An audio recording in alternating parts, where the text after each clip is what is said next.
Well, it has been nearly 3 months since parts of Delmarva were slammed by a January snowstorm. Snow and ice have long melted, but as we approach summer, state officials are eyeing beach towns still recovering from destroyed sand dunes meant to protect buildings and boardwalks during severe weather.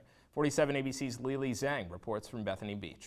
Without hesitation, an official of DNREC says that where we're standing right now is about 4 to 5 feet higher than where we would have been back in January, just days after a snowstorm hit parts of the East Coast. But in terms of sand restoration, they say that a lot of work still needs to be done.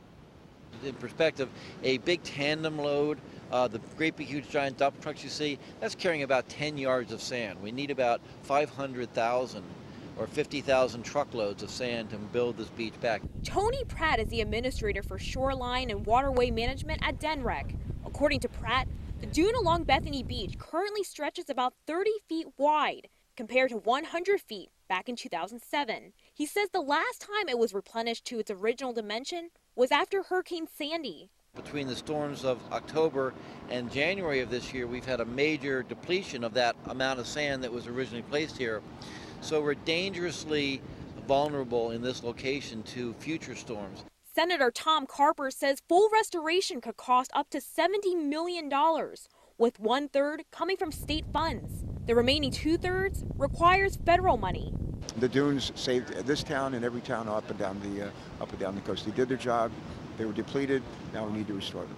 Pratt says funding for the restoration project from the Corps of Engineers is supposed to happen every 3 years.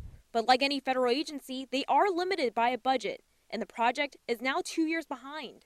The senator is in communication with the highest authority within the Corps of Engineers, the Assistant Secretary of the Army for Civil Works office, about what to do about this problem. So we are in as fine a line of communication as we can be. Senator Carper tells 47 ABC he does expect to meet with the Corps of Engineers sometime next week to talk about possible funding. Reporting in Sussex County, Lily Zhang, 47 ABC. We have reached out to the Corps of Engineers today for a statement, but so far, no response just yet.